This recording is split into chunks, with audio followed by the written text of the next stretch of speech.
사도신경으로 우리의 신앙을 고백하겠습니다. 전능하사 천지를 만드신 하나님 아버지를 내가 믿사오며 그 외아들 우리 주 예수 그리스도를 믿사오니 이는 성령으로 잉태하사 동정녀 마리아에게 나시고 본디오 빌라도에게 고난을 받으사 십자가에 못 박혀 죽으시고 장사한 지 사흘 만에 죽은 자 가운데서 다시 살아나시며 하늘에 오르사 전능하신 하나님 우편에 앉아 계시다가 저희로서 산 자와 죽은 자를 심판하러 오시리라. 성령을 믿사오며 거룩한 공예와 성도가 서로 교통하는 것과 죄를 사하여 주시는 것과 몸이 다시 사하는 것과 영원히 사는 것을 믿사옵나이다. 아멘. 찬송가 208장 찬양하겠습니다. 찬송가 208장입니다.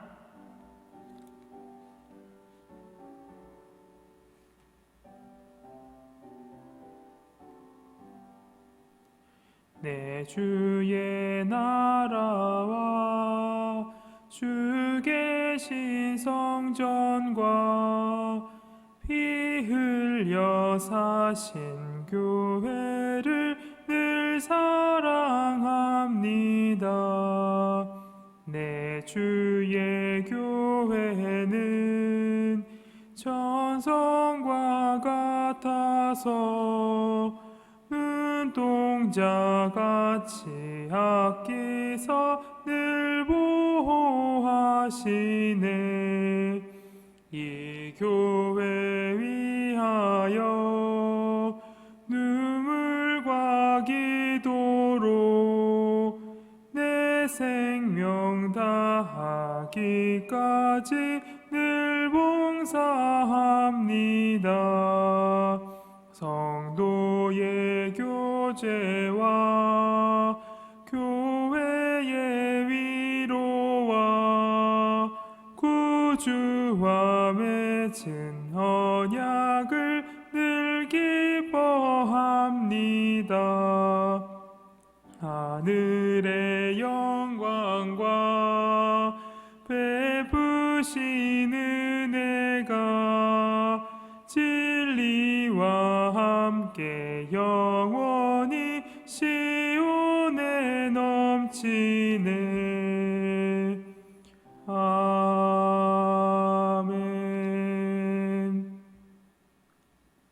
기도하겠습니다. 주님의 은혜로 오늘 다시 저희가 교회에 모여 예배를 드립니다. 주님, 비록 인원 제한은 존재하나 주님 다시 모이게 해주심에 감사합니다. 하지만 아직도 세상은 코로나로 인하여 어려움 속에 있습니다. 날이 갈수록 확진자는 늘어만 갑니다. 언제 끝날지 모르는 이 상황은 너무나도 힘이 듭니다. 주여, 오늘 오직 주님의 능력만이 이 상황을 해결해 주실 줄로 믿습니다. 저희를 불쌍히 여기사 우리 모두를 살려주시옵소서. 예수님 이름으로 기도합니다. 아멘. 함께 보신 말씀은 이사야 65장 17에서 25절 말씀입니다. 오늘 함께 보신 말씀은 이사야 65장 17절에서 25절 말씀입니다. 말씀을 읽겠습니다. 보라, 내가 새 하늘과 새 땅을 창조하나니 이전 것은 기억되거나 마음에 생각나지 아니할 것이라. 너희는 내가 창조하는 것으로 말미암아 영원히 기뻐하며 즐거워할지니라. 보라, 내가 예루살렘을 즐거운 성으로 창조하며 그 백성을 기쁨으로 삼고 내가 예루살렘을 즐거워하며 나의 백성을 기뻐하리니 우는 소리와 부르짖는 소리가 그 가운데서 다시는 들리지 아니할 것이며 거기는 날수가 많지 못하여 죽은 어린이와 수완이 차지 못한 노인이 다시는 없을 것이라. 곧 100세에 죽는 자를 젊은이라 하겠고 100세가 못되어 죽는 자는 저주받는 자이리라. 그들이 가옥을 건축하고 그 안에 살겠고 포도나무를 심고 열매를 먹을 것이며 그들이 건축한 데에 타인이 살지 아니할 것이며 그들이 심은 것을 타인이 먹지 아니하리니 이는 내 백성의 수완이 나무의 수완과 같겠고 내가 택한 자가 그 손으로 일할 것을 길이 누릴 것이며 그들의 수고가 헛되지 않겠고 그들이 생산한 것이 재난을 당하지 아니하리니 그들은 여호와의 복된 자의 자손이요 그들의 후손도 그들과 같을 것임이라. 그들이 부르기 전에 내가 응답하겠고 그들이 말을 마치기 전에 내가 들을 것이며 이리와 어린 양이 함께 먹을 것이며 사자가 소처럼 짚을 먹을 것이며 뱀은 흙을 양식으로 삼을 것이니 나의 성산에는 해함이 없겠고 상함도 없으리라. 여호와께서 말씀하시니라. 아멘. 여러분, 우리는 하나님 나라 또 천국이라는 말을 많이 하고 또 듣습니다. 또한 하나님을 믿으면 천국에 간다라고도 말합니다. 그렇다면 그 나라는 어떤 나라일까요? 그리고 그 나라에서 우리는 어떻게 살아갈까요? 오늘 말씀을 통해 하나님께서 전해주시는 하나님 나라에 대하여 살펴보도록 하겠습니다. 17절에서 하나님께서는 새 하늘과 새 땅을 창조하실 것이다 라고 말씀하십니다. 곧 하나님 나라에 대한 말씀을 하십니다. 그 말씀을 통해 하나님 나라의 특징 세 가지를 함께 보도록 하겠습니다. 첫 번째 특징은 17절 후반부에 등장합니다. 바로 이전 것은 기억되거나 마음에 생각나지 않는다라는 것입니다. 이 말씀은 우리가 구원받기 이전의 것들을 잊게 된다라는 뜻입니다. 그렇다면 왜 우리는 그 이전의 것들을 잊게 되는 걸까요? 그 이유는 18절에 등장합니다. 18절 초반부에 보니 신자는 하나님의 창조를 기뻐하며 즐거워하며 살아갑니다. 그 기쁨이 너무나도 크기에 이전 것들은 잊게 됩니다. 그런데 그 기쁨은 일시적인 기쁨이 아닙니다. 하나님께서는 우리가 누리는 그 기쁨이 영원하다라고 말씀하십니다. 사랑하는 성도 여러분, 하나님 없이 살아가는 삶은 너무나도 비참합니다. 가끔 그 삶에 기쁨이 있을 때도 있습니다. 하지만 그 기쁨은 우리 삶에 잠시 머물다 갈 따름입니다. 기쁨은 잠시이며 다시 고통이 삶을 덮쳐옵니다. 그 고통 가운데 바른 길로 인도해 줄 인도자가 있다면 그나마 다행이지만 우리의 삶 속에서 그러한 인도자를 만나기란 쉽지 않습니다. 그런데 하나님께서는 우리에게 삶 속에 기쁨만이 가득하다라고 말씀하십니다. 이제 하나님의 백성은 비참함과 고통 속에서 살아가지 않고 기쁨 가운데 살아가게 됩니다. 왜냐하면 하나님께서 그 백성을 기쁨으로 삼으셨기 때문입니다. 19절에 보니 하나님께서는 내가 예루살렘을 즐거워하며 나의 백성을 기뻐하겠다라고 말씀하십니다. 그렇다면 여러분, 어떻게 전에는 하나님의 기쁨이 아니었던 자들이 이제 하나님께서 기뻐하실 만한 자들이 될 수 있을까요? 그것은 바로 메시아이신 예수 그리스도로 말미암아 가능하게 됩니다. 예수님께서 우리를 위하여 십자가에 죽으심으로 하나님과 우리의 관계가 회복됩니다. 이제는 그 관계가 화목해지며 기쁨만이 자리하게 됩니다. 전에는 홀로 비참하게 살아가 그 삶 속에 눈물과 부르짖음만이 존재했습니다. 고난이 찾아와도 그 고난을 이겨낼 힘이 없으니 눈물만 흘리며 답답함만 느낄 따름입니다. 하지만 하나님 나라 안에서 산다라는 것은 이 고난을 이겨낼 수 있다는 뜻입니다. 왜냐하면 모든 것을 가능하게 할 능력이 하나님께서 우리의 형편을 잘 아시기 때문입니다. 자신의 백성에게 가장 필요한 것이 무엇인지를 그 누구보다 잘 아시는 분께서 우리와 함께 하시기 때문입니다. 그렇기에 당연히 기쁨만이 그 삶에 있지 않겠습니까? 두 번째 특징은 바로 죄가 더 이상 하나님 나라에는 존재하지 않는다라는 것입니다. 20절에 보니 어린아이와 노인이 등장합니다. 이들은 전에는 죽음을 피할 수 없는 존재였습니다.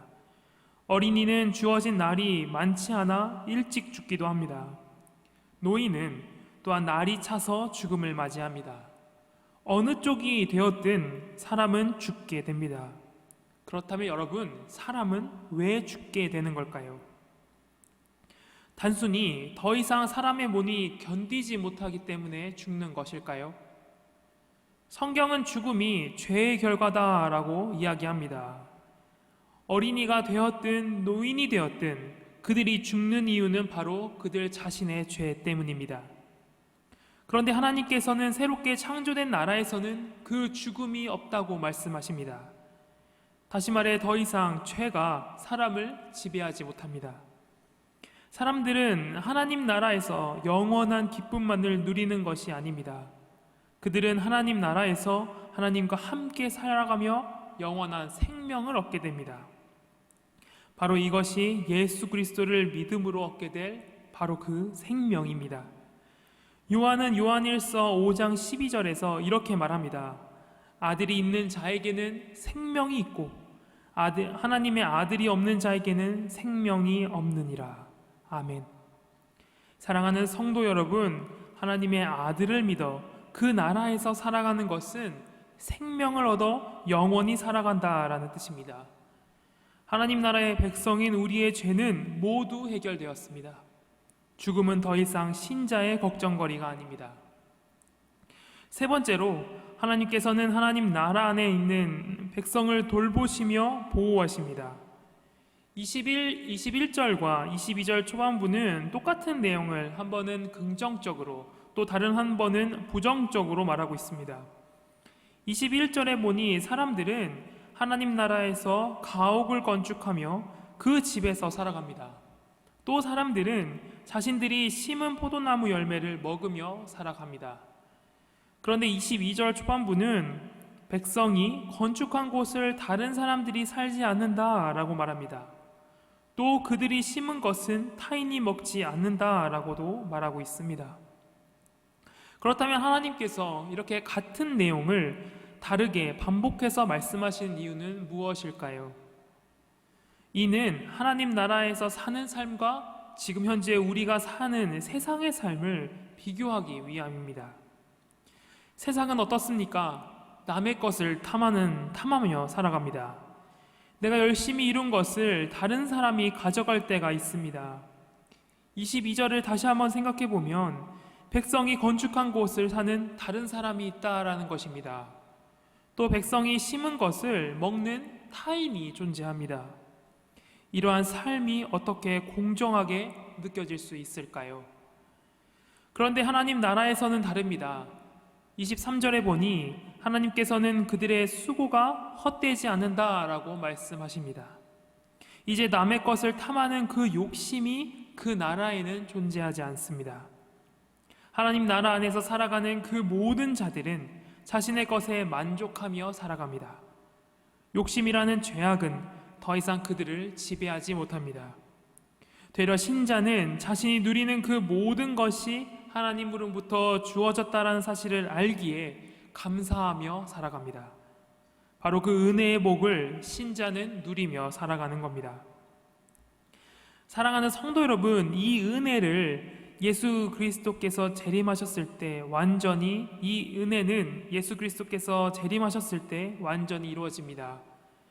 누가가 사도행전 1장 11절에 기록하듯 예수님께서는 올라가신 그 모습대로 다시 이 땅에 오실 것입니다. 그때 하나님 나라는 이 땅 가운데 완성될 겁니다.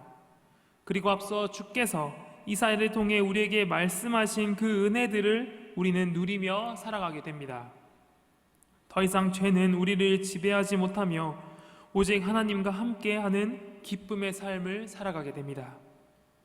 그런데 여러분, 그 기쁨의 시간은 비단 예수 그리스도께서 다시 오셨을 때만 누리는 것이 아닙니다. 바로 지금 이 땅 위에 살아가는 우리 모두가 또한 이 은혜를 누리며 살아갑니다. 예수 그리스도를 믿음으로 이 땅 위에서 성령과 함께 살아가는 우리 모두는 이제 기쁨으로 살아갑니다. 더 이상 신자는 죄를 사랑하는 슬픔의 삶을 살아가는 것이 아닙니다. 주께서는 우리의 죄를 씻어주십니다. 또한 계속해서 우리를 격려해 주시며 우리를 기쁨 속에서 살아가게 하십니다. 또한 우리는 죄와 싸워나갑니다. 전에는 죄에 속박되어 살아가던 삶에서 이제는 자신의 죄에 대하여 애통해하며 죄와 싸울 힘을 얻어 죄와 싸워 나갑니다.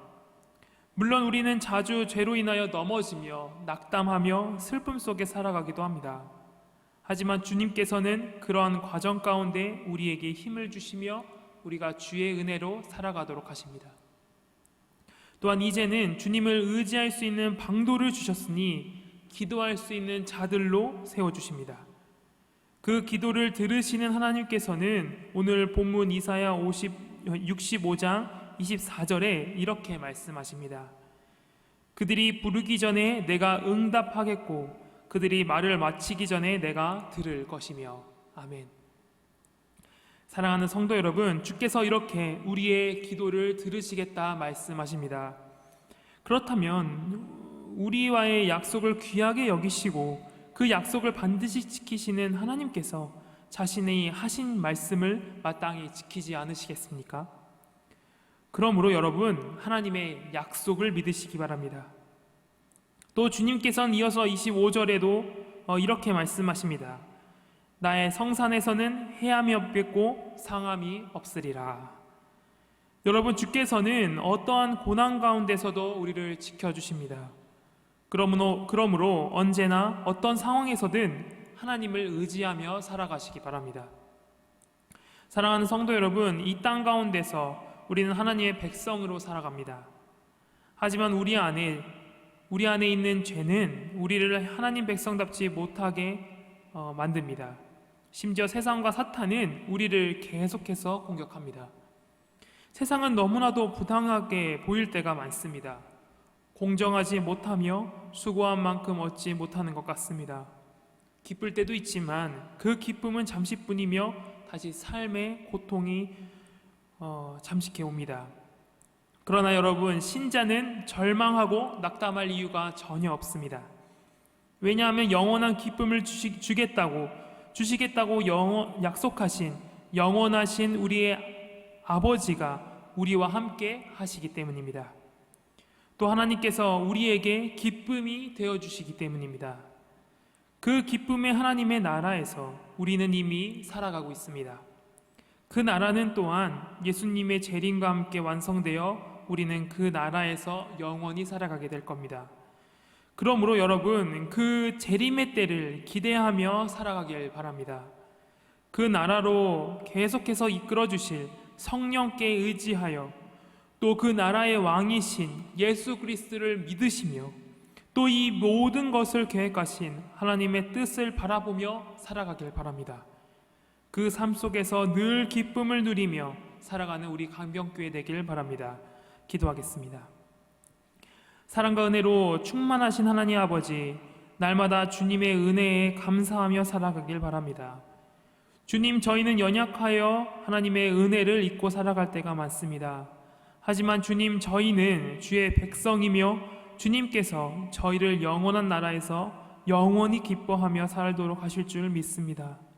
언제나 그 하나님 나라를 바라보며 주께 의지하여 살아가길 원하오니 주여 함께하여 주시옵소서.